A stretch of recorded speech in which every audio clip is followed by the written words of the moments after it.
Hello everyone, welcome to my channel. तो आज हम करेंगे क्लास 7 की NCERT geography book chapter 4 air. तो आज हम ये चैप्टर करने वाले हैं। फोर्थ चैप्टर है हमारा और इसमें हम पढ़ेंगे एयर के बारे में, एटमॉस्फेयर ऑफ द अर्थ के बारे में। So let's start. Our Earth is surrounded by a huge blanket of air called atmosphere. All living beings on the Earth depend on the atmosphere for their survival.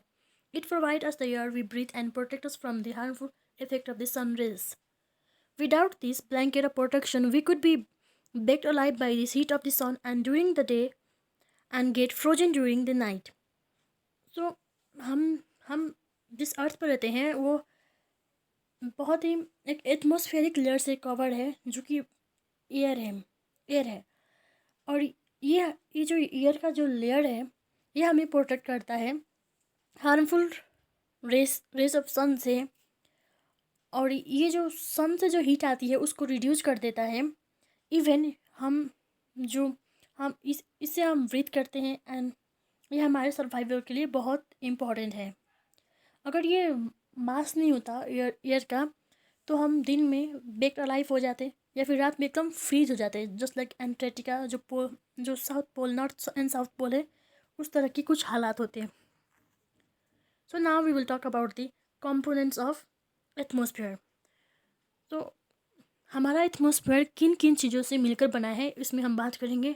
तो सबसे पहले है nitrogen, ये बहुत ही plentiful है, 78%। फिर ऑक्सीजन है, जिससे हम इसको ब्रीथ करने के लिए चाहिए 21%। एंड ये जो गैसेस है ये बहुत ही कम मात्रा में है, आर्गोन, कार्बन डाइऑक्साइड, हीलियम, ये सब बहुत ही कम है एटमॉस्फेयर में। और हमारे एटमॉस्फेयर में और भी पार्टिकल्स होते हैं, just like dust particle and other ozone gases and hydrogen are found in very less quantity. Apart from these gases, tiny particles of dust are present in the air. The pie chart given you, इसमें दिखाया गया है किन किन gas होते हैं। Now we will talk about the, अब हम बात करेंगे नाइट्रोजन गैस के इम्पोर्टेंस के बारे में। तो ह्यूमन बीइंग जब हम ब्रीथ करते हैं, when we breathe we exhale the nitrogen. And जो प्लांट्स होते हैं वो डायरेक्टली अपने अंदर फ्रॉम एटमॉस्फेयर से नाइट्रोजन अपने अंदर नहीं ले सकते, इसलिए उनके रूट में बैक्टीरिया होती है सॉइल के अंदर, जो उनके लिए नाइट्रोजन लेती है। This is their food. Take nitrogen from the air and change it form so that plant can use it. और हमारा सेकेंड है oxygen is the second most plentiful gas in the air. Human and animal take oxygen from the air as they breathe. Green plant produce oxygen during photosynthesis. In this way, oxygen contained in the air remain constant. If we cut trees, then this balance get disturbed.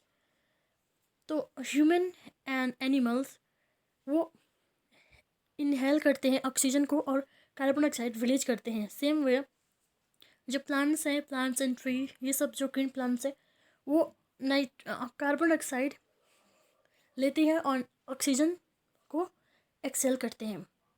तो same way ये जो carbon dioxide and oxygen का जो balance बना रहता है, अगर हम फ्यूल लाइक कोल, ऑयल को बर्न करें या फिर एग्रीकल्चर वेस्ट को बर्न करें, तो ये कार्बन डाइऑक्साइड की मात्रा के एटमॉस्फेयर में बढ़ जाती है। Now we will talk about the structure of atmosphere. Our atmosphere is divided into 5 layers starting from the Earth's surface. These are, first one is Troposphere, second one is Stratosphere, third one is Mesosphere, fourth one is Thermosphere, and fifth one is Exosphere. So let's start with the Troposphere. This layer is the most important layer of the atmosphere. Its average height is 13 kilometers. The air we breathe exists here. Almost all the weather phenomena like rainfall, fog, and hailstorm occur in this layer. तो ये stratosphere है, इसमें हम सब रहते हैं और यहाँ पे सब कुछ नेचुरल फेनोमेनास होते हैं, जैसे कि रेनफॉल, ये सब चीज़ें होते हैं। Now we will talk about the stratosphere. Above the 50 kilometer, this layer is almost free from cloud and associated weather phenomena, making condition most ideal for flying airplane. ये जो सेकेंड लेयर है ये हमारे फर्स्ट लेयर के ऊपर होता है और ये 50 किलोमीटर तक फैली हुई है एंड यहाँ पे क्लाउड और और रेनफॉल ये सब नहीं देखने को मिलता, तो ये बहुत ही फेवरेबल है for flying airplanes. And it contains a layer of ozone gas. We have learned how to protect us from the harmful effect of the sun rays. Now, third we will talk about the mesosphere. This is the third layer of atmosphere. It lies above the atmosphere. Stratosphere. It extended up to a height of 80 kilometers. Meteorite born up in this layer and on entering from this space. तो ये जो third stage है ये यहाँ पर diagram में दिया गया है। तो ये बहुत ही हीट होता है, यहाँ पे बहुत ही गर्मी होती है, और जब मेटेराइट गिरता है तो यहाँ पे एकदम आग की तरह दिखता है। Now we will talk about the thermosphere. In thermosphere temperature rise very rapidly with increase height is a part of this layer. It extended between 80 to 400 kilometers. The layer has to reduce radio transmission. In the fact, radio waves transmitted from the earth are reflected back to the earth by this layer. तो इस layer में mainly radio transmission होता है। Now last one is exosphere. Exo का आप याद रखने के लिए एक्जिट भी कह सकते हैं। The upper most layer of the atmosphere is known as exosphere. This layer has very thin air light gases like helium and hydrogen floated in the space from here. तो ये ऑलमोस्ट स्पेस एरिया है, space का layer है exosphere. Now will talk about the weather and climate. तो weather हम बोलते हैं just like hour to hour day to day changes को हम वेदर बोलते हैं। You might have heard about the weather forecast on radio, TV, newspaper. And हम climate बोलते हैं average temperature for a long period of time, just like cold, warm days kind of. It is at the average. It lasts for a long time. Now we'll talk about the temperature. The temperature, just like temperature we feel, or maybe cold, hot, humid. Temperature is the hotness and coldness of air is known as temperature.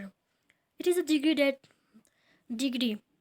And here in the image you can see that thermometer measure the temperature and barometer measure atmospheric pressure, rain gauge measure rainfall, and wind vane measure direction of the wind. Now the temperature of the atmosphere change not only between day and night but also from season to season. Summer hotter and then winter. An important factor that influences the distribution of temperature is insolation. So what is insolation? Suppose this is the sun and our earth. When this sun heat come here, the amount of insolation decreases from the equator toward the pole. So this kind of process is called insolation. Now we will talk about the air pressure. You will be surprised to know that the air above us presses us with a great force on our body. However, we don't even feel it. This is because the air presses us from all directions and our body expects a counter pressure. So, हमेशा हमारे चारों ओर air है, सब जगह पर air है, वो हमारे बॉडी को हर ओर से बहुत ही फोर्स से प्रेस करती है, but we can feel it. We have got use to this kind of force and हमारे बॉडी भी same in counter pressure exert करती है. Air pressure is defined as the pressure extracted by the weight of the air and earth's surface. As we go up the layer of atmosphere, the pressure falls rapidly. The air pressure is highest at sea level. So समुद्री इलाके में जो air का pressure है वो high होता है, and as we move above hills level, mountains level, then air का प्रेशर कम हो जाता है. Temperature of air at a given place. In area where temperature is high, the air gets heated up, rise. This creates a low pressure area. Low pressure associated with cloudy skies and wet weathers. Now, ये जो air है वो high to low area move करती है. The air is cold. It is therefore a heavy air sink and create a high pressure area. जो air जब ठंडी हवा बहती है तो वो नॉर्मली कोल्ड एयर होती है और ये बहुत ही हैवी एयर होती है, and as compare to the hot air with high pressure. Now we will talk about the wind. The movement of air from high pressure area to low pressure area is called wind. You can see wind at work as it blows dry leaf down the pavement and uproot trees during storm. Sometimes the wind blows gently. You can even see it blowing away smoke or fine dust. So, wind can be broadly divided into three types. There are three types of wind: permanent wind, seasonal wind, local wind. So permanent wind, the trade wind, इसको trade wind भी बोलते हैं। And आपने सुना होगा पूर्वी हवाई, पश्चिमी हवाई, मतलब ये हवा के डायरेक्शन को देखकर इसका नाम रखा गया है। Now will talk about seasonal wind, जो कि सीजन वाइज होता है। This wind change their direction in different season. For example monsoon in India. ये जो मानसून है सबसे पहले सी की ओर से आता है, सबसे पहले केरला रिसीव करता है इस ईयर को, then it spread toward India, all another states of India. Local winds this blow only during a particular period of time, day or year in a small area, for example, land or and sea beach. And इन गर्मी के season में लू भी चलता है, जो कि normally plain area में देखा जाता है. This is also a kind of wind. So in this map you can see the major pressure belt and wind system. Now we will talk about moisture. When water evaporates from land and different water bodies, it became water vapor. Moisture in the air at any time, it is known as humid. Humid को हिंदी में बोलते हैं नमी, मतलब हवा में नमी. Wind humidity का मतलब होता है नमी. When the air is full of water vapor, we call it humid day. As the air gets warmer, its capacity to hold the water vapor increased, and so it became more and more humid. On a humid day, clothes take longer to dry, and sweat from our body does not evaporate easily, make us feel uncomfortable. So, ये जो water है जब evaporate होता है, जब heat पड़ती है sunrise, तो ये इवेपोरेट होकर ऊपर जाता है वाटर वेपर बन के, और ये जो हमारी एटमॉस्फेयर एयर के साथ मिल जाता है, तो ये एयर में एक नमी बनाता है जिसको बोलते हैं ह्यूमिड. और इस when the water vapor rise, it start cooling. The water vapor condense cause formation of droplet of water. Cloud are just mass of such water drop. When these droplets of water became too heavy to float in air, they came down as a precipitation. So here is the image of. So this what precipitation. It means rainfall. Just like you can see, this is the cloud, moisture, air, and water, or organic rainfall and warm water. Precipitation that come down to earth is liquid form is called rain. Most of the groundwater come from rainwater. Plant help preserve water. तो हमारा ground water जो है धरती के अंदर वो rainfall से आता है, और जो उनके ऊपर प्लांट लगे हुए हैं वो इन वाटर को प्रिजर्व करने में बहुत हेल्प करते हैं. So with this we have come to our end of this chapter. Rainfall is very important for the survival of plant and animal. It brings fresh water to the earth's surface. If rainfall is less, water scarcity and drought occur. On the other hand, if it is more, flood took place. तो rainfall बहुत important है humans and plant and animals के लिए, specially fresh water.